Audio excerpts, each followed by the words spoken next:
welcome to another Checiegirl Creations video. So today I will be working on a really fun sketchbook spread. This one took me around an hour and a half. I did set a timer. I did go over time though, just because it wasn't like really a strict timer. I just wanted to make myself work a little bit faster. I think I mentioned in my last sketchbook video, which I'll link in an iCard, that I wanted to do more relaxed sketchbook spreads. So some of them I might give myself a little time to work on, and then some I do want to get done in like an hour, well, half an hour to like an hour, or maybe a little bit longer. So an hour and a half this one took, and I really enjoyed doing this one. So I felt like doing mushrooms and or sunflowers, so I did both. I didn't have a plan. I didn't look at any reference photos either. This was just playing around in my sketchbook. I used my Crawford and black gouache just as usual, as well as the Royal Talens white gouache that I use for highlights and stuff. I really love that gouache. I'm still trying to get used to how powerful it is. It doesn't take much to lighten a color. I think that's because the Royal Talens one is a professional gouache and the Crawford and black one is like a cheaper student grade gouache. So I think because like I'm using like different quality ones, the white really just overpowers everything. So I'm still trying to get used to that, but I absolutely love how bright and strong it is. So I didn't look at any references, as I said, so I started off with a toadstool. Whenever I'm playing around doing mushrooms, I always like to start off with your basic toadstool. I love toadstools, they're so pretty. I like how bright they are. So I started with that. And oh, the brushes I'm using, a couple of the round brushes, like the Hobbycraft brushes that I reviewed. I'll link both the Gouache and Hobbycraft paintbrush review in an iCard, so you could check that out if you want to. And I'm also using some other brushes that I got from Hobbycraft, I think in like stockings or something. I don't know if they're still around because it just kind of came in a set with a bunch of different brushes. Those are the like really colorful handled ones. Those are nice as well. The handles, one of the handles did break though, and the others look as if they might as well, so I don't think they're as good quality as the wooden handle blue ones that I like and reviewed. So I use the round brush for like painting the sunflowers and mushrooms, and I use the flat brush for painting the backgrounds, which you'll see in a little bit. So this was a very simple spread. I didn't really use any techniques in particular, to be honest. I really was just playing around. So I started off with the toadstool, and I used the deep red for the top, and then burnt sienna for like everything else in the mushroom. And you can see I'm being quite messy with it, not really thinking much. I'm just kind of just putting the paint down and just seeing what's happening. And then like the second mushroom I did was all burnt sienna. I wanted to use a lot of colors. I wanted this to be a very colorful spread. I was trying to go for a more aesthetically pleasing spread, which I do think I achieved because I really liked how it looked at the end. And I'm not watching the video as I'm doing this voiceover, so I'm sorry if I say things out of like order, but I also did like a purple mushroom, or violet mushroom should I say, as well as a burnt umber mushroom. And then the sunflowers were actually the most challenging. I did a couple sunflowers, and I'm not great when it comes to flowers. Like I do tend to need to look at a reference if I wanted to look anything like a real flower, but I wasn't using references, so I was just winging it. So the sunflowers I use like lemon yellow, yellow ochre, and like burnt umber for the middle for like the seeds, sunflower seeds. And I went through a lot of trial and error with the sunflowers, the big one especially, because I guess that was the one I was like first doing, and it was also kind of taking me a little while to warm up as well.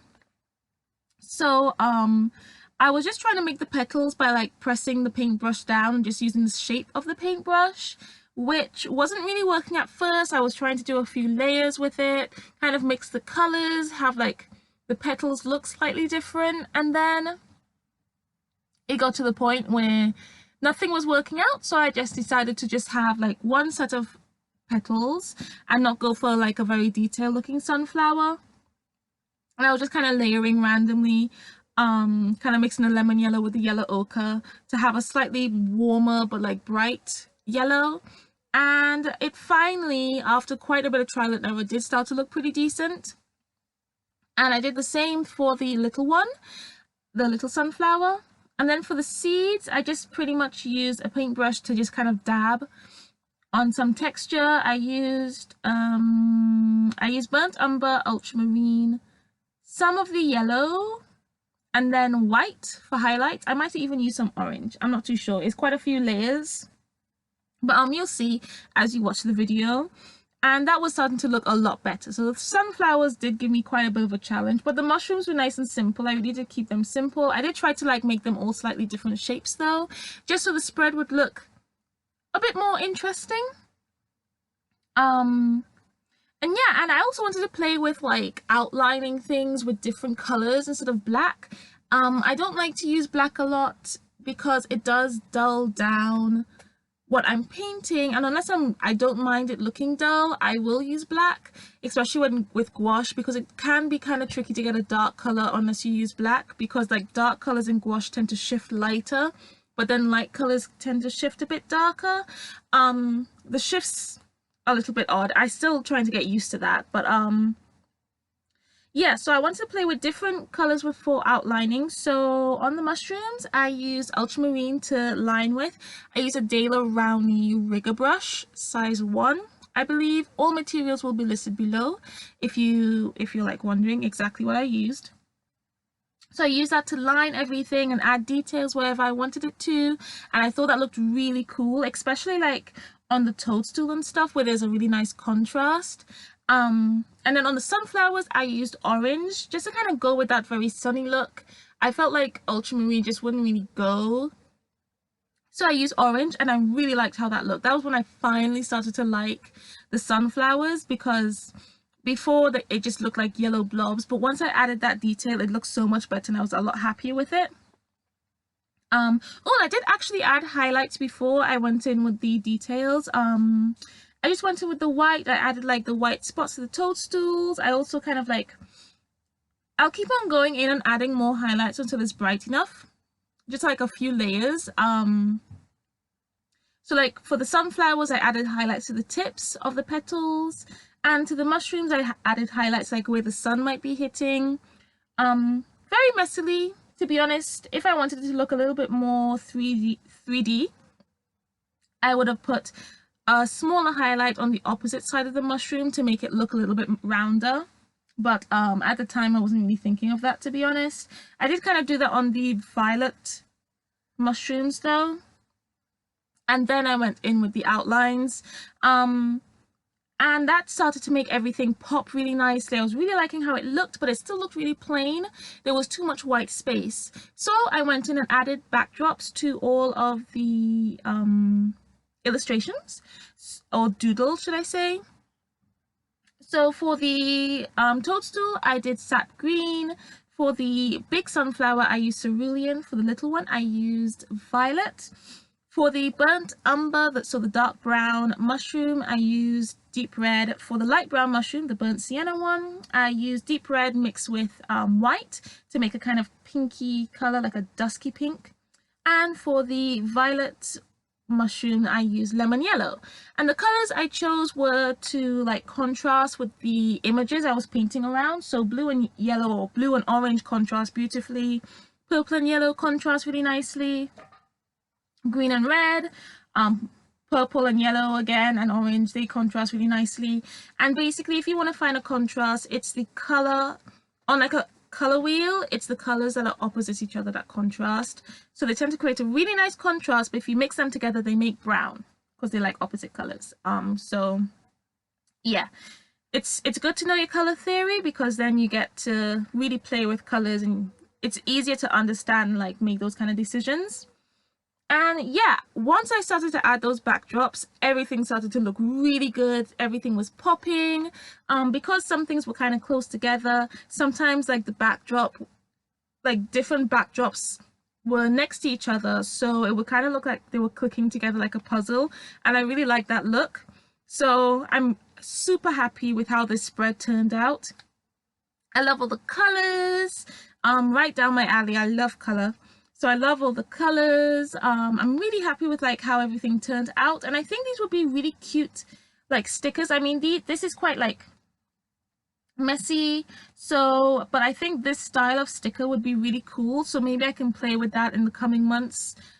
Play with like making stickers with like a contrasting backdrop behind it, because I think that would look really cute. Yeah. Oh, and another thing that would have been really cool to do is to do a backdrop, but to leave like a white border between the image and the backdrop, and that would have probably looked really cool too. But for this one, I wanted to stick with just the backdrop, a plain old black backdrop. I've said backdrop too often. And then once I did that, on some of the images I did kind of go like over like the line art, because I was using a flat brush and sometimes it was kind of tricky to stay within like the smaller areas. So I went back in with the dark blue and like orange and refined any details, added extra highlights if I felt I needed to, and then I added like signatures and stuff with a smaller brush using like the line art colors. So it was a really simple spread. It was really nice, and I think I'll do lots of spreads like this again. I think I kind of figured out a much better way to use my sketchbook, because as I mentioned a while back, I had stopped using my sketchbook because I just wasn't really enjoying it.